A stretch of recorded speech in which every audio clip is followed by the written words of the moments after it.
Hey, it's Kendall. Um, I just woke up from a dream.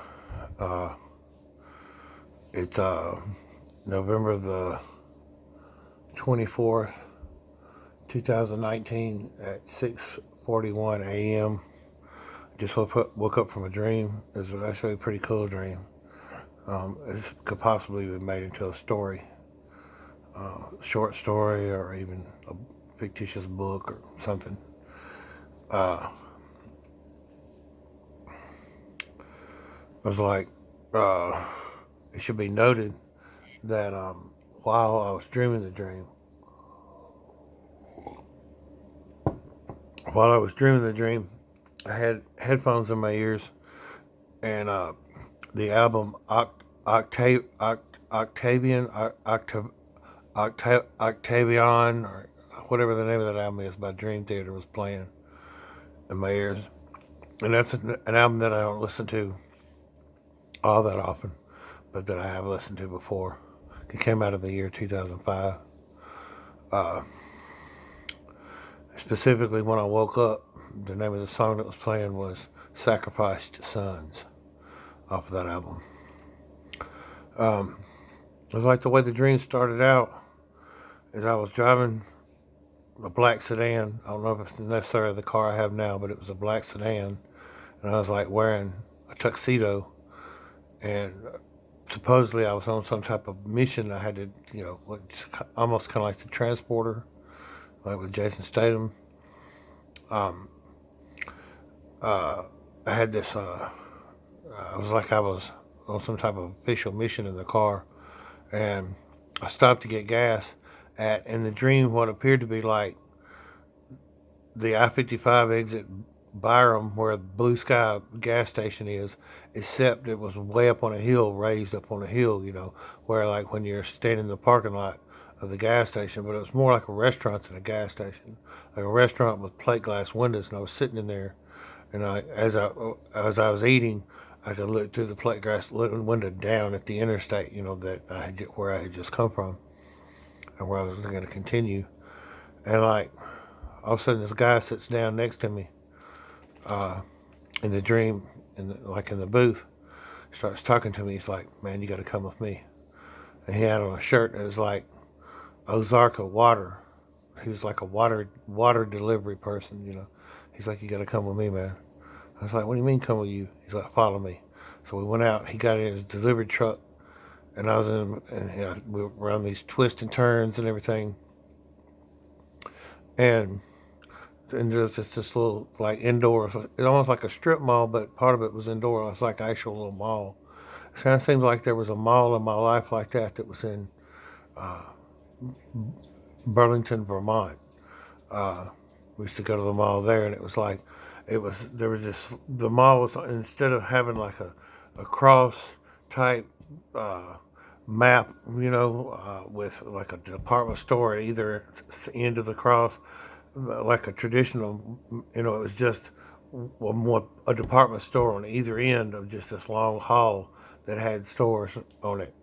The mall was like that, and it's kind of like there was just common folk in it. They were all, uh, you know, shopping for their wares or whatever. We were walking through the mall, and he was like, they're after us. I was like, who? He was like, the Terminators or something to that effect. Like they were out to get us. Not in the context of paranoia, but in the dream, it was kind of like he was informing me about something that was unknown to me. So he was like, "Come on, let's go." So like, it seemed like we both just, well, he got in his vehicle, delivered, and then like they switched to like a Kentwood water delivery vehicle, and like we went.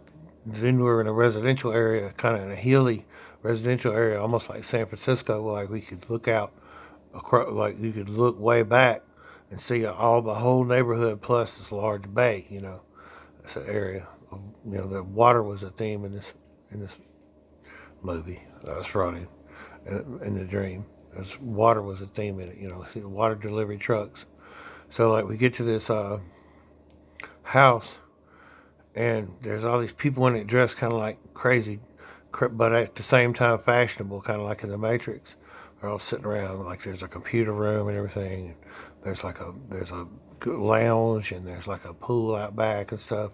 It's a real like nice multi-million-dollar home, and we're just kind of kicking it. And he's trying to tell me the story. He's like, they're after us, man. It's like you got something they want, and we're the water people here to protect you. You know, you always got to be around water. You know, the water will protect you. You know, and by that time somebody gets some reading, and it's like they're coming, and he's like, get down, and like we had to get down on the ground, on the floor, you know, in the building. All of a sudden they started machine gunning, like shooting it up, you know, and then the next thing you know, some reason nighttime had come, and looked in the house.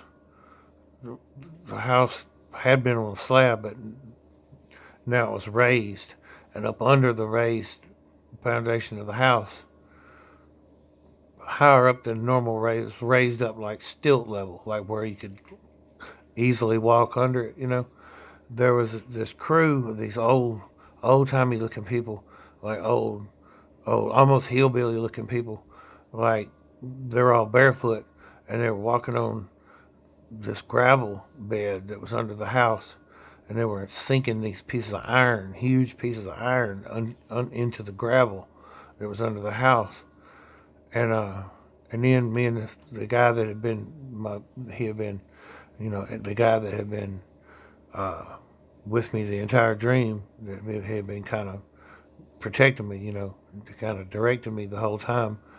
He was like, we're standing out back, and there was this kind of like guest house that was still on a slab, and they weren't putting. So it was like we were there was this bustle of activity over there. They were sinking these huge pieces of iron, and then we were standing over by the I almost said wheelhouse in some Freudian way, like the guest house, and there's these big electrical meters up on the side of the guest house, and it was like dark. It was at night, but it seemed like the moon was out because you could see you could see the city behind everything was up on a hill. You could see the city down below, you know, behind the guest house in the same shot, you know, at the side of the guest house with these electrical meters on it. And there's all these wires running from what the guys were doing at the main house over to these meters, you know. And the guy was like, these meters will rise higher and higher as the electricity is pumped more and more, you know, at a more higher and higher level into the those iron, you know, forge under the house. I was like, what's all this for? And he was like, actually, what's going on right now is not me and you standing here looking at this house. What's actually going on is you're being packed into a heated suitcase. I said, what? He said, you're actually a flux capacitor, and all of this around us is just a matrix designed to keep you pacified. And I was like, really? And he's like, as the heat in the suitcase has to be is maintained at about a temperature of 200 degrees, just below the boiling point, to ensure that when you're packed in and the heating elements are on, no water can remain in the suitcase with you. I said, why? He said, because if somehow there's even one molecule of water in the suitcase with you, somehow you could figure out how to turn yourself on while you're in transit in the suitcase, and that wouldn't be good.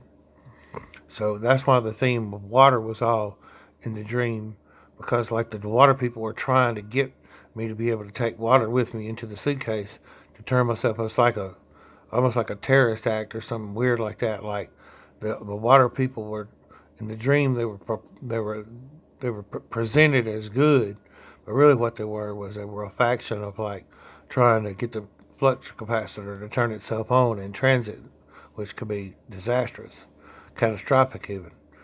So we're standing there watching the meters rise higher and higher, and I started feeling like it was getting warmer and warmer, maybe even in the bed where I was laying having the dream. And all of a sudden, they went surged all the way to the top.